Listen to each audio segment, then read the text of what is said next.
on Tuesday, December the 5th, 2017, the City Council chambers at 803 West Holland in the city of Alpine, Texas, for the purpose of considering the text agenda. The notice is pursuant to the Texas Open Meeting Act, Section 551.043, Texas Government Code. And if you have any cell phones, and I'll make sure I turn mine off. How much did you pay? I paid myself $40. There you go. Okay. Members of the audience will be provided an opportunity to address the council during public hearings and during action items. Please speak into the microphone located at the podium and state your name and address. For other information pertaining to your subject, please present it to the city secretary.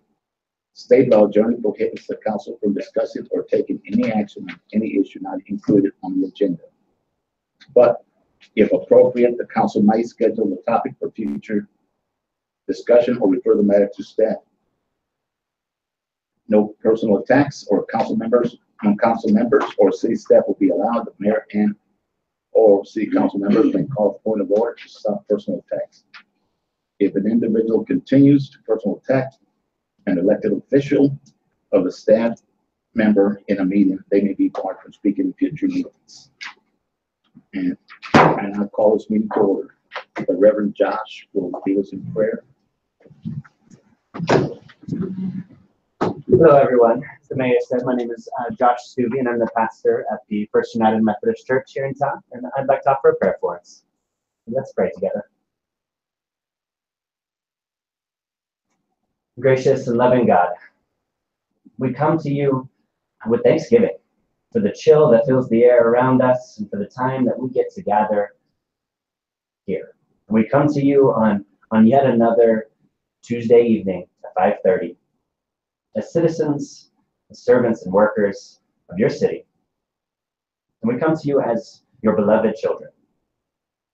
Tonight, may we choose to listen to those who have chosen to give their time here. May we seek to do right by our neighbors and fellow citizens who need us to do right on this day, work to do good and to share good. And may we always, always look for and listen for your guiding presence. In your name we hope, we trust, and we pray. Amen. The Pledge of Allegiance. I pledge allegiance to the flag of the United States of America and to the republic for which it stands, one nation, under God, indivisible, with liberty and justice for all. Honor the Texas flag. I pledge allegiance to thee, Texas, one state, under God. Thank you.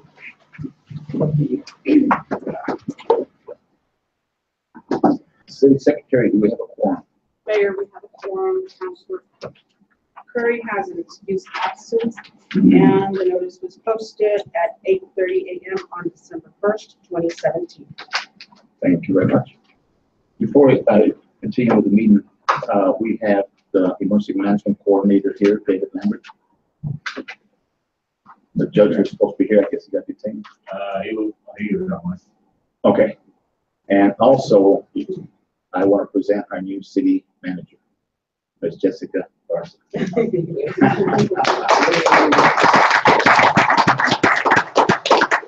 She brings new life to the city, and we hope that she stays here for quite a while. And I talked to her, chatted with her for a couple of hours the other day, and I was very impressed with ideas she had. So, okay. So we have no proclamations today. I don't have a city report, the city manager report. Who's going to give it? Mayor, I don't have a report Okay, for Jay? myself, but Jay will. Okay. Mayor and Council, just a little information. At the wastewater plant about 4 years ago, they had an aerator go out, a large one. Don't know what happened in that time, but the ball got dropped. It's never been repaired. We started earlier in the year. We got some estimates, $86,000 to $90,000 to repair. close to 100, 120 to replace. I was able to find 4 in the city of Brownwood, Texas, are used, but they have been rebuilt. And we'd like to proceed and go forward with buying one for $20,000. With the purchase, we're getting a motor, gearbox, and the impeller. We're in the estimate to repair. It's just for the gearbox only of $86,000. So that's just like a little information we want to throw out there for y'all, and we have some drawings if you want to look at them. I can't make heads or tails of them half the time, but anyway, I think we'd be much greater ahead and save a lot of money by going with these used ones instead of buying a brand new one or rebuilding it. Right. Thanks. Okay, thank you. Yes, sir. I got a question, Jay. If the used ones are like 80 grand and the new ones are 120, what's with this one here at 20 grand? That gives me a little cause for concern. They Why the big- redone their wastewater plant in Brownwood, so they take them out Your service. and they cannot use them again. You know, they're just going to have to junk them and throw them away. Okay, so they're just trying to get a little few bucks Yeah, out of it. They have Just a seems lot like of big equipment. between 80 grand and 20, you know? The bad thing now with this, it's specialized equipment. You know, it's not that you can just run down and grab one somewhere and go. If we ordered a new one, it would probably be 6 to 8 months minimum before we got one. Okay, thank you. Thank you, sir. Yes, I presume it's within your budget. yes, sir. I do want to help you with that. Okay. Okay, we don't have any city updates and we don't have public hearings. We go to the consent agenda, minutes, financial reports, department written reports, board appointments, etc. Notice to the public, the following items are of routine administrative nature. The council has been furnished with background supported information material on each item and or it has been discussed at a previous meeting. All items will be acted upon by one vote without being discussed separately unless requested by a council member. In which event, the item or items will immediately be withdrawn for individual consideration in this normal sequence after the items not requiring separate discussion have been entered upon. The remaining items will be adopted by one vote. City manager. Approval of minutes from city council meeting on November 21st, 2017. Yes, sir. Mr. Mayor, I move we approve the consent agenda as written. No second. Motion been made and seconded. All those, any discussion? Seeing none, let's call for a vote. All those in favor, raise your right hand. All those opposed, like sign. Motion carries. Thank you all very much.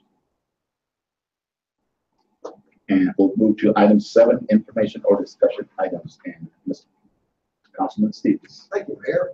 So as you all hopefully had the opportunity to look at the write-up I did, to provide some backgrounds about loose dogs within the city. The reason it came to my attention was there's been a number of incidents within Ward 5, and the more you talk about these, the more discussions you hear about others occurring in the city, particularly where someone's getting bit, being chased, or fearful of being in their yard. This particular incident ended in an interesting way, but I think I met with the chief, I met with Jennifer from Animal Control, I met with Jay Horry, as the interim city manager, and said, you know, it's probably something we want to talk about in city council. One of the things in chapter 10 of the code ordinances kind of walks through all of what goes on relative to dogs. I think, you know, one of them, the question is, should we increase the penalties? Should there be a loose dog? I talked in discussion with Jenna Brown Control. She said it's not been updated in years. And for the first fine, it's a minimum of $50. Second one is, actually, I'm sorry, first fine is $25, and it's $50 for the second offense. Not less than $100 for the third offense, and for anything beyond that, between $100 and $500, and that's driven by what was on it by the judge. I think we have a couple options because people are concerned about dogs. I mean, I walk a lot. I know people do one or two things. They carry golf clubs or they carry mace. I happen to carry mace. And it's got a 35-foot shot range because if a dog's coming after me, I'm going to get them well before they get to me. don't miss. Yeah, don't miss it. Same thing about when we ride bicycles. So I wanted to bring this up for discussion amongst us, not to take any action, because that's not part of this, but one, share the thoughts, and then my view, I've already talked to the chair of the Animal Control Board, one of our council members. I shared with her, and said my vote would be that we turn this over to the Animal Control Board, and they make a recommendation back to council. But I want to get the dialogue going. So anyway, that's what I want to get. Yeah, I think a few months ago we had the same issue, and that's where we decided they needed to be on a leash and chips on and all their shots. Well, Otherwise, it would be a fine. but let me just tell you, Mayor, it has been law in this town that you must have a dog on a leash as long as I know. And so the issue is, in this particular case, the dogs got out of the yard. It doesn't happen once in this particular situation in this block. In Ward 5, the dog's gotten out multiple times. The homeowner was bit in February of 2015. A dog was put down. Dogs are getting out and they are running the neighborhood. And these are not small dogs. These are shepherds, pit bulls, and the dogs that people tend to be fearful of for good cause. And so in this particular case, my recommendation, the chief's recommendation, was the homeowner get a camera system, so that they can track what dogs are coming, because then you have objective evidence about what's going on. It's unfortunate these dogs have been attackers as opposed to dogs. And I was in a barber shop the other day, met a nice woman who's on crutches. She has a lab as a companion. It's a well-behaved dog. It's not the issues. These are the dogs that people are breeding and or not taken care of that end up with really difficult dispositions. And our ordinance has been around. We just have people not following the ordinance. It's that simple. And there's not enough time of animal control, enough time for the chief to apply. How many control officers do we have? I think we have 3, and I know we have part-time. But if you look at the data, this is what's bothers me. In the month of September, there were 53 dogs running up large. 35 were picked up. 9 were returned to the owner immediately. In October, there were 49 dogs running at large. 22 were picked up, so that's this half gets picked up and 2 were returned to the owner. So we had at least an incident, if not 2 a day, of loose dogs. Yeah, this was under item number 7. Should have been in your book in terms of. And so, and what the other thing that's happening is the dogs are getting picked up. Where do they go? Go to the animal shelter. And that's causing us to have more space in the animal shelter for dogs. And so if we're doing 2 a day, let's assume the dog's going to be there for a couple, 3 weeks. And I know there was a shipment of dogs just went up to Colorado. Humane Society, took them up to Colorado so they can buy homes for them, which is terrific. But that says we got people who are not taking care of them. So anyway, my point is, and I presume you all agree with this, get out to Maria and let her go with it. Absolutely. So, Councilman, just out of curiosity, of the 53 dogs that were apparently reported in September and then 49 in October, is there any further breakdown as to the number per ward? You say I can ask Jennifer. I think it's pretty even across the city. When Elaine and I walk and we're at bicycle, there's not a woman we go by, we don't find dogs out running. Because up in Ward 2, the other night also walking. Most people are pretty the dogs on a leash. But there are, some that do wander on and about. But they know us, so they tend to stay away. They're not that vicious. They don't have to get, but I'm just curious anyway about that. I think for most of us, because I picked up a number of dogs, you're riding down the road, you see a dog out running around, I'll stop and pick up, throw them in the back of the truck, take them out down patrol without having them have chips, or they know who they are. The other half, they go find homes for them. And frankly, I don't worry about those. It's the ones who are very aggressive, the ones that give the bond the ones who are aggressive. Okay, that's all I have. Okay, thank you, Roger. Okay, let's move on to the action items to be accompanied by a police statement of facts, including where funds are coming from, if applicable. Action items are printed to 10 per meeting. Citizens are allowed to comment, limit to 3 minutes after being called upon by the mayor. Citizens are required to state their name and the ward in which they reside. Priority will be given to the citizens of Alpine and those who own business or property in the city. Individuals who do not live in, own a business or property in the city limits of Alpine will be allowed to speak if there's time available. Do we have anybody before the mic? Seeing none? Okay.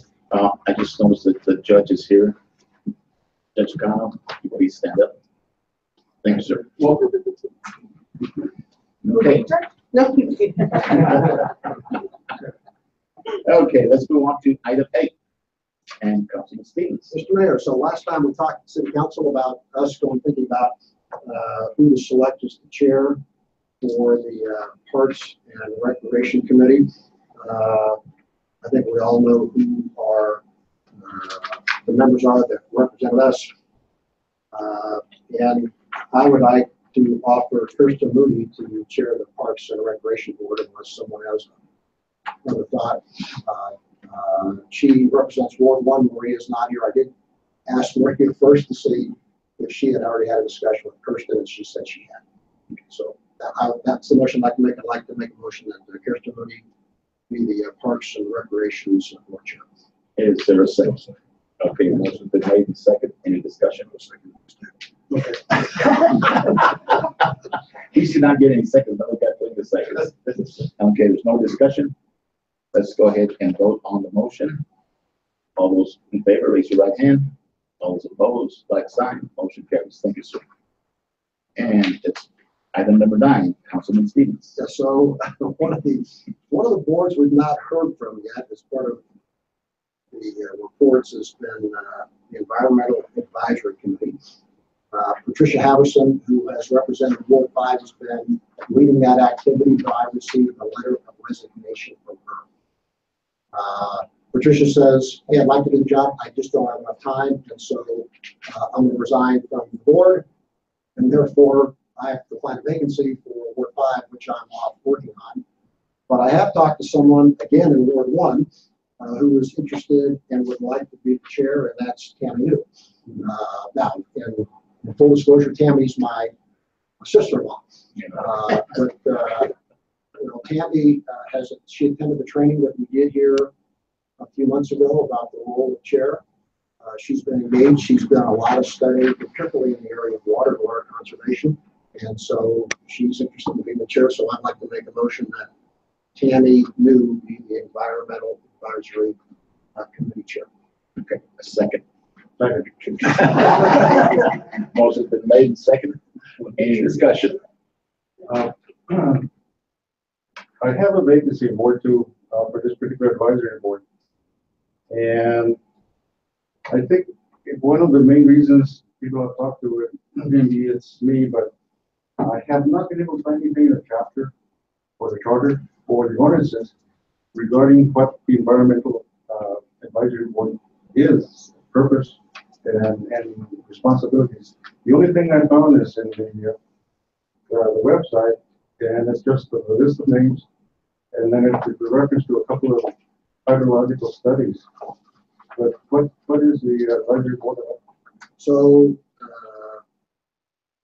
the Environmental Advisory Board is just that, to provide advice to council on long-term environmental issues that we as a council probably ought to consider. Last year, when we talked to the Environmental Advisory Board, the things we asked for was in the area of water, particularly water conservation, what the implications are to us long-term. And that's one of the reasons that I had asked Patricia within my board to go lead that, because of her engagement and so lost being part of geology and having that background perspective. I'll go pull up the I can find it here. I'll go find out specifics behind it and come back to the next meeting. And it's actually listed under Beautification and Environmental Board. It's Chapter 2, Administration, Article 3, Division. And that provides the reference to a 9-inch copy. Regarding the vacancy for Ward 2, Can the position be filled with someone at large, or is it just specifically with The requirement is they must be a resident of the city of Alpine, therefore at large, but they gotta be within the city. Yep. That's a good question, because some of the boards allow you to, and you have to be in the ward, and some of the boards can be anywhere in the city. So, and some of them might be aviation, airport board. And my guy lived in Double Diamond. It didn't even have to be in the city. So let me remind us all, we made a change last October on this subject. We changed the requirements to either be a resident of the city of Alpine or a taxpayer and a qualified voter in the city, with the exception of the airport advisory board. We left that as Brewster County because the Alpine Express Airport serves all of Brewster County. But no, we widened it for protecting that reason. So for example, if we think about I think it's the Parks and Recreation Board. Magoo represents Ward 4, and Magoo doesn't live in town, but he has a business in town. And so that was part of our rationale for operating. So I think it's in this particular case, it's residents of the city, business in the city, and a taxpayer. Any more discussion? Call for the vote, and all those in favor of the motion, raise your right hand. Opposed, like sign, motion carries. Okay, let's move to item number 10, city council members' comments and answers. And we'll start on my right side. There's that chair there.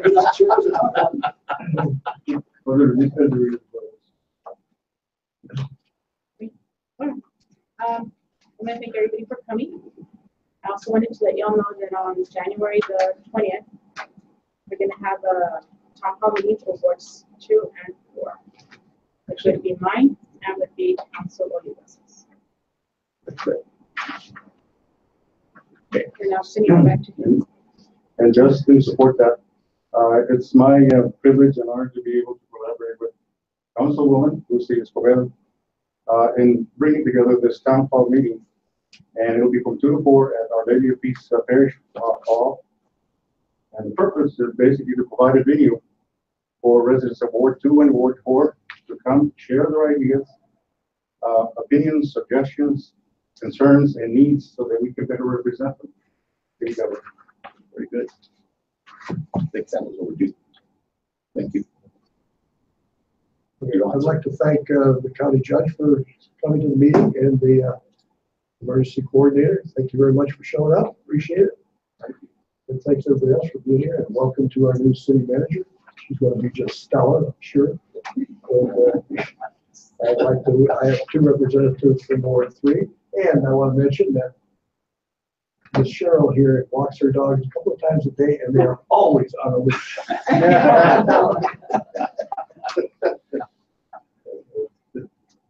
Councilman Stevens. Just a couple comments. One is welcome, Jessica, and it's great to have you on board. It was great you were here last Friday to come participate. And I know you've been out in town a lot, which is great to see. We have in this we're going to get looks like some interesting weather here in the next couple days. Kind of get us into the holiday spirit, but I think as I reflect on Christmas and we head towards the new year and having just finished Thanksgiving, I think there are lots to be thankful for, particularly here in the city of Alpine. And hopefully everyone will enjoy time with their family, friends, and loved ones during the holiday season. And last comment I'd like to say is, Jay, thanks very much for filling in for the last couple of months. Doing double duty is not easy, but thanks for taking on. That's okay. I want to thank everyone for being here this evening, and this is going to be our last meeting for December. So I want to wish you all a Merry Christmas, okay, and a Happy New Year also. And I want to thank the city staff for the wonderful plan that they provided my family and condolences for my dad's passing. Thank you all very much. And with that said, I'll entertain a motion. Debatable. Means adjourned. Thank you all very much. Y'all have a good evening. Merry Christmas.